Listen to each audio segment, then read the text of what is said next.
How to turn Instagram business account to personal account. Watch the video till the end and follow all the steps. First of all, open Instagram app. Make sure you have signed in on your Instagram app.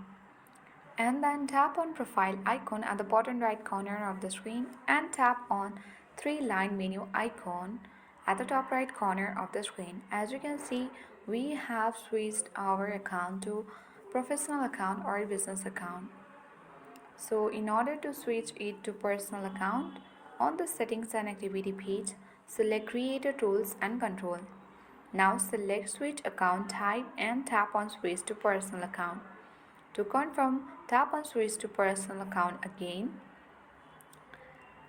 Wait for a while and then it will be successfully turned or switched to personal account.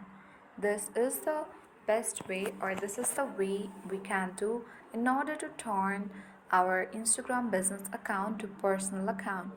I hope this video was helpful. If it was, then make sure to hit the like button. If you are new to our channel, then make sure to subscribe and hit the notification bell for more updates.